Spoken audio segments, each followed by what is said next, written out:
Bueno, ya nos metemos en la primera de las entrevistas de esta mañana en Arriba Gente.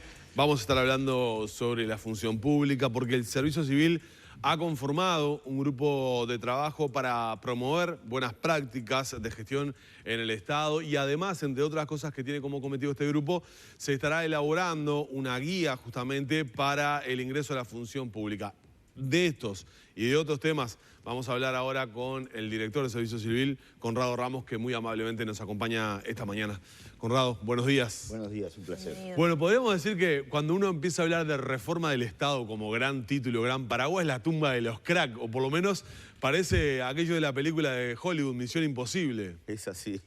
Por eso es mejor no hablar así, no dar grandes titulares, pero sí ir generando algunas transformaciones, como tú decías, de buenas prácticas en la función pública. ¿Qué es lo que se busca justamente con esta guía? ¿Cuál es la idea que tienen? La idea es generar una comunidad de práctica en expertos en gestión pública en el Estado, todo el Estado. Entonces, fue muy buena la convocatoria que hicimos, es la primera vez que se cita a una comunidad de práctica y aprendizajes mutuos. Unos aprendemos de otros. Muchas veces, cuando se quería hacer una consulta sobre algún consejo de cómo o evaluar a algún funcionario o temas de ascensos, temas de pases en comisión, siempre se inician expedientes, ¿no? Y esos expedientes muchas veces terminan meses en contestarse. Cuando la persona hizo la consulta ya pasó el tiempo de haberle contestado en tiempo y forma. Una comunidad de práctica lo que permite es que unos se consulten con otros. Las buenas comunidades de práctica luego andan solas.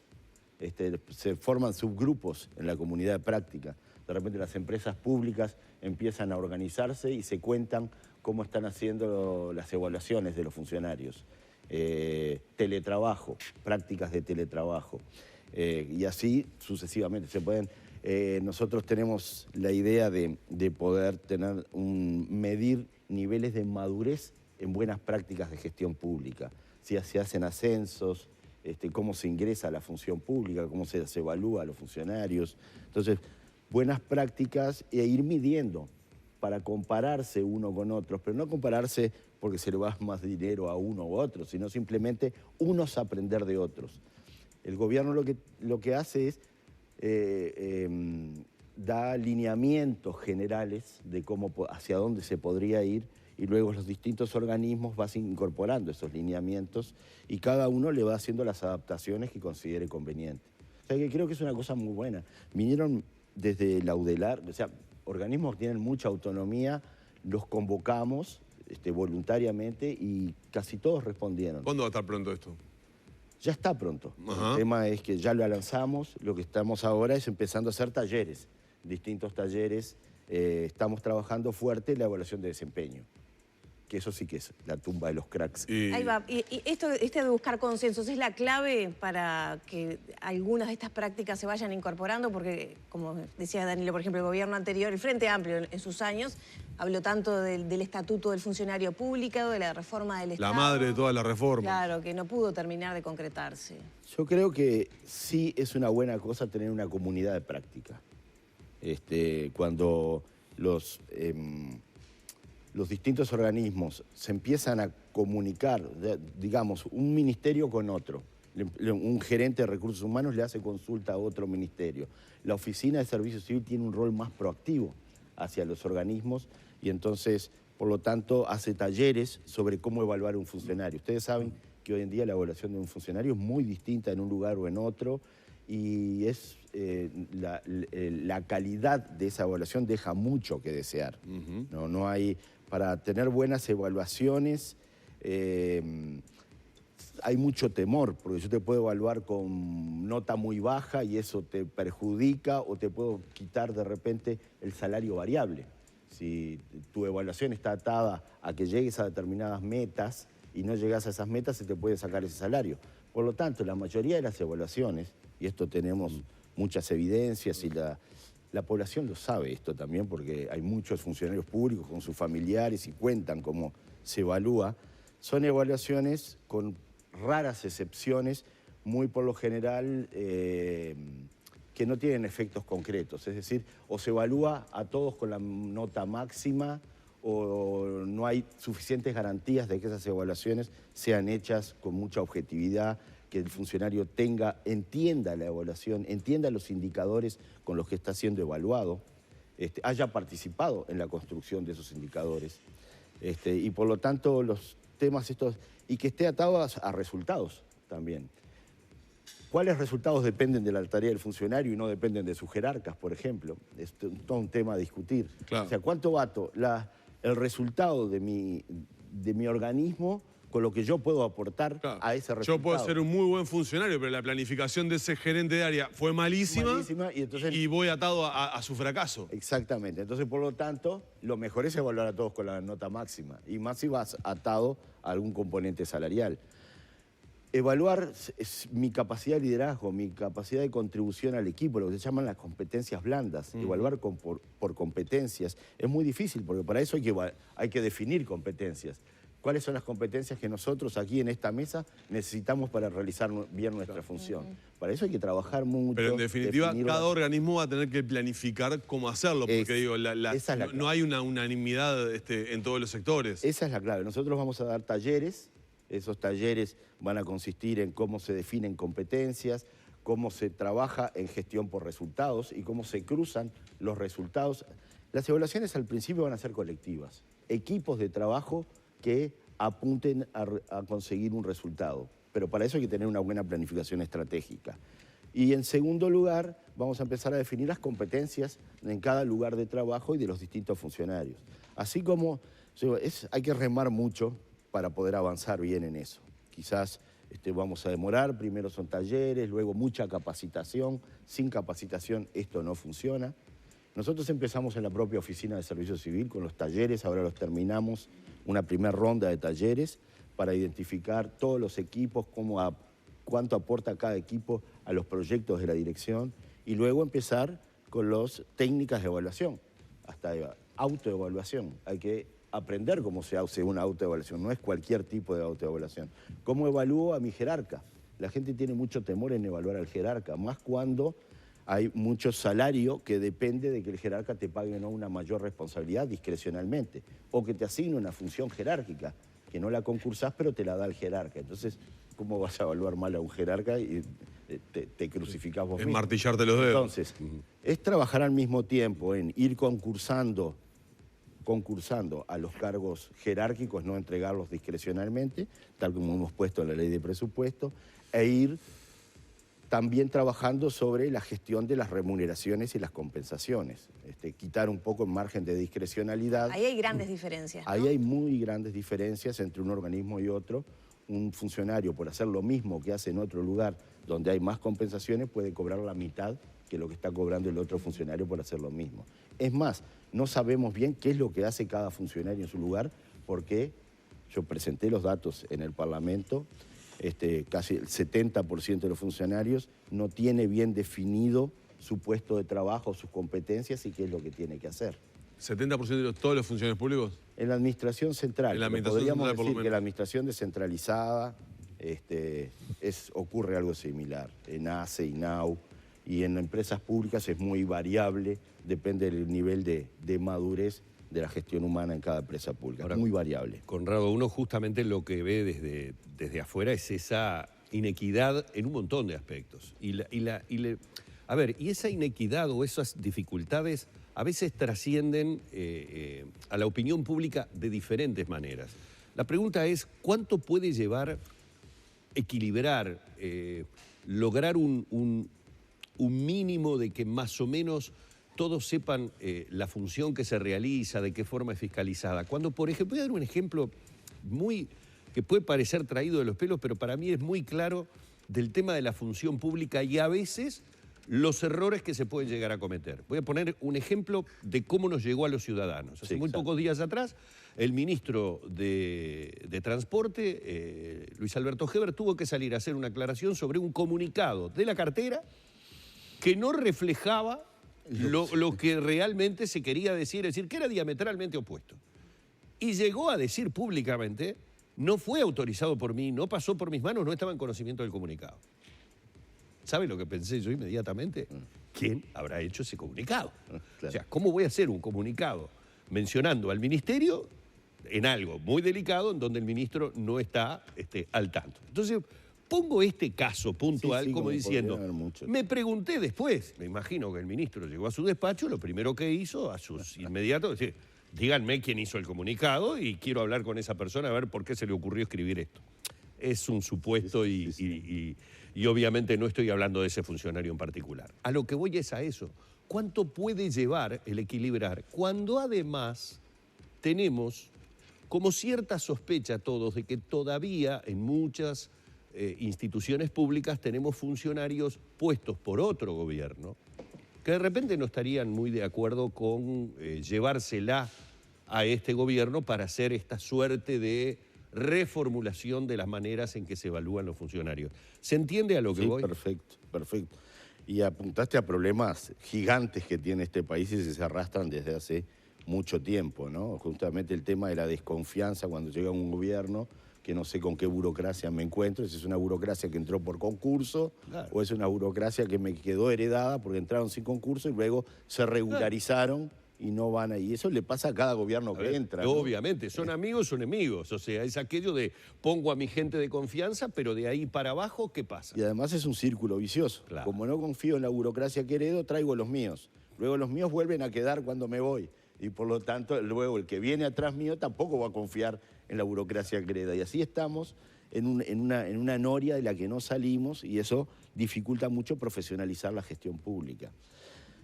Vamos a Claro, lo que hacer... pasa es que, perdón, antes que se salle la respuesta, el tema es que hay vacas sagradas.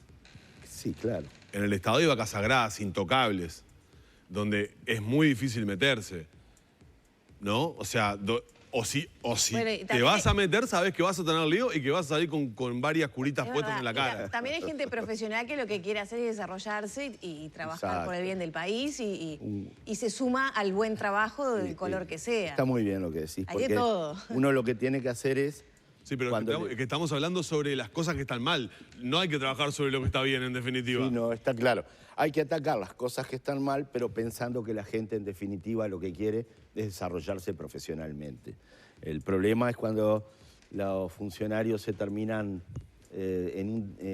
como diciendo, resignando de alguna manera, pues dice, esto no cambia más, total, hago la mía, hago lo mínimo, porque ¿para qué me voy a calentar si esto va a ser lo mismo de Claro. siempre? Nos pasa pila de veces, por ejemplo, que noticiamos sobre cosas donde se dan premios para los funcionarios públicos, por ejemplo, y gente que trabaja en la actividad privada que nos dice, pero están premiando y pagando por hacer el trabajo que tienen que hacer. Sí, hay de todo. Mirándolo del lado privado, Existe eso, existen beneficios corporativos que el sector privado los mira con envidia, pero también existen aquellos funcionarios que ahora, por ejemplo, en el contexto de la pandemia, rindieron notablemente y gracias a que existen esos funcionarios, me refiero desde el tema, desde la justicia, es el resguardo del Estado de Derecho, funcionarios a nivel de la educación, funcionarios a nivel de la salud, bomberos. Mi padre era bombero, lo reivindico con mucho orgullo la tarea. Entonces, pero para contestar muy brevemente por los tiempos que tenemos, lo que nos proponemos hacer en una primera instancia es primero saber qué es lo que hace un funcionario. O sea, no podemos seguir sin saber lo que hace un funcionario. Lo que estamos haciendo es aterrizando en los distintos ministerios y preguntarle a los funcionarios qué es lo que hacen para poder identificar una ocupación. A ver, tú sos periodista y periodista especializado en relaciones internacionales. Bueno, lo anotamos y veremos cómo definimos tu ocupación. Está bárbaro, pero es una cosa de loco lo que estás diciendo. Pero es así, hoy en día no tenemos definiciones claras de puestos de trabajo. Lo que tenemos es una cosa genérica, se llama escalafón A, profesional, grado 4 de ingreso, y que después tu salario no tiene nada que ver con A4 grado de ingreso, porque depende en qué lugar trabajás, cobras cosas muy distintas. Claro. Pero ni siquiera sabemos lo que haces. Lo primero que tenemos que saber es identificar lo que haces. Calculamos que identificaremos 300 ocupaciones en la administración central, más o menos desde un portero hasta un analista presupuestal, un auditor, un abogado senior especialista en juicios internacionales, no sé.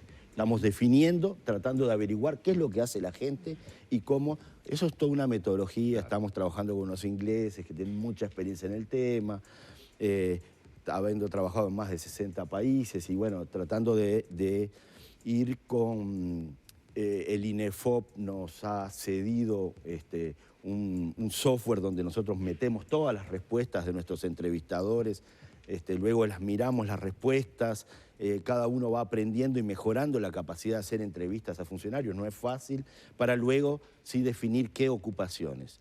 Una vez que tengamos definidas las ocupaciones que hace cada uno, volcaremos a la carrera que hay hoy en día, a los funcionarios que están hoy en día y definidos escalafón A, B, C, D, que no se sabe bien qué es lo que hacen, que es el escalafón E, el escalafón oficios o un escalafón D, especialista.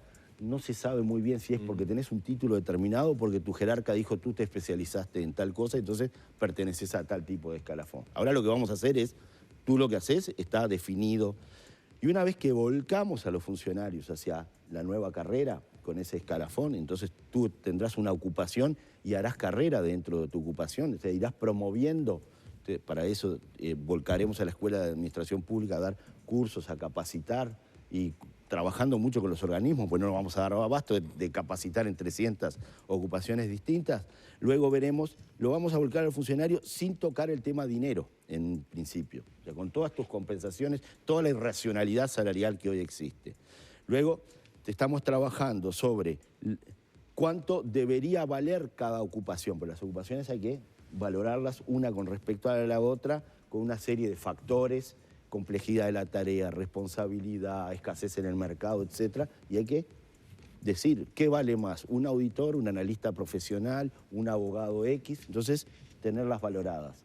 Y luego convertir eso en dinero, pero en un dinero que digas, tú por hacer esto, tu dinero vale tanto, el valor público que tú le estás agregando a la sociedad por ser periodista es X. Luego tendremos que ver la realidad de ese funcionario. Ese funcionario quizás está hoy clasificado como es periodista de una carrera universitaria, licenciado en comunicación, puede entrar con 20.000 pesos y a través de compensaciones se puede ir a 70, 80, 90.000 pesos. Entonces nosotros tendremos que ver todas esas compensaciones, cómo pasan a pagar lo que nosotros definimos que tiene que ser la ocupación. O sea, nos espera un trabajo... ¿Y qué pasa con los ingresos? Titánico. No, iba a agregar La complejidad. persona que ingresa, o sea, que entra por Uruguay Concursa, ¿no? Estamos muy celosos de que entren por una ventanilla única. Hoy en día ya existe esa ventanilla única y esos ingresos en su mayoría, salvo algunas excepciones, en la Administración Central se producen por esta ventanilla que controla Servicio Civil, donde participan los ingresos, se elaboran los perfiles.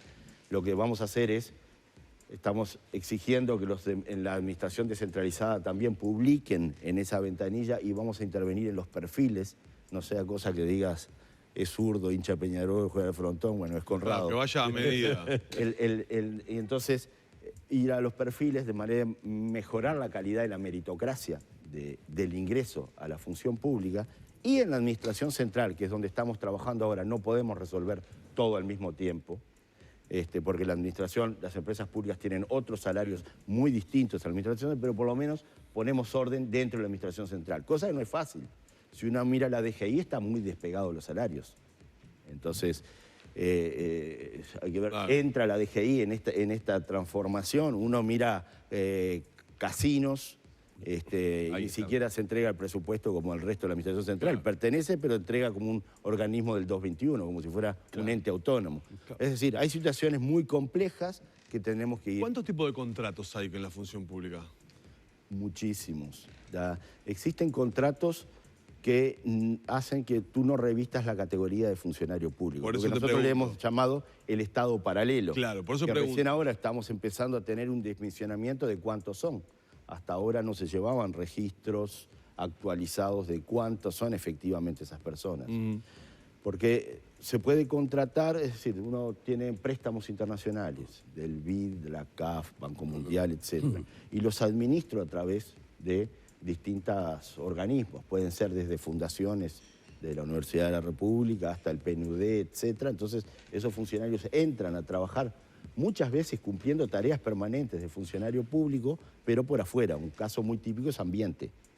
Tenés prácticamente, vas a tener ahora un Ministerio de Ambiente donde la mayoría de funcionarios, o una gran parte de funcionarios, hoy en día son contratos por fuera del Estado, que hay que crear las vacantes y ver si ese dinero no se gasta en creación de vacantes presupuestales, sino tenerlos por afuera. Claro. Porque están controlando, haciendo tareas inspectivas y de regulación típicamente de funcionar. Para eso se creó la función pública, ¿no? Para ese tipo de tareas fundamentalmente. En el final y antes de despedirte, porque nos gusta usar el archivo, lo vamos a revisar esto dentro de 5 años para adelante. A ver si resistimos. No, lo vamos a revisar dentro de 5 años. ¿Cuántos son los contratos públicos que tiene el Estado hoy? No digo funcionarios públicos, porque a veces un mismo funcionario puede tener 2 contratos con el Estado. El total de vínculos, De del vínculos con el Estado, Estado. sea funcionarios y no funcionarios, está arriba de los 300.000. Se hablaba de 312, 300, ahora no lo tengo exactamente. Y por algo no lo tengo, porque tampoco estamos tan preocupados de decir vamos a disminuir en tanto por ciento, sino mejorar la calidad del sobra-falta. Hay lugares donde faltan funcionarios públicos. Y hay lugares donde donde sobran funcionarios públicos. Por eso hicimos el tema de las reestructuras, lo pusimos en el presupuesto y vamos a trabajar con mucha seriedad en lograr los perfiles. Puede ser que haya perfiles que no estamos obteniendo en el Estado, tecnologías de la información. La mayoría son contratados por afuera del Estado. Esos perfiles faltan. De repente tenemos otros administrativos que digitalizando mucho el Estado, esos perfiles pueden sobrar. No he hablado de los funcionarios en sí mismos, sino de los perfiles de los funcionarios. Bueno, vamos a agradecerle muchísimo a Conrado Ramos, director nacional de Servicio Civil, todos estos minutos en la mañana de Arriba Gente. Y bueno, no vamos a esperar 5 años para convocarlo nuevamente, seguramente estaremos en más de una oportunidad viendo la marcha de este trabajo y también en definitiva uno de las áreas tremendamente sensibles para conseguir lo que era uno de los objetivos de campaña de este gobierno, el ahorro, ¿verdad? El ahorro que, bueno, la pandemia vino a, por lo menos a posponer, pero no a hacer desaparecer. El mejor uso de los recursos, Exactamente. Diría. Bueno. Muchísimas gracias. Por favor, Conrado, un placer. Conrado Ramos, el director nacional de Servicio Civil, ha estado en la mañana de Arriba Gente.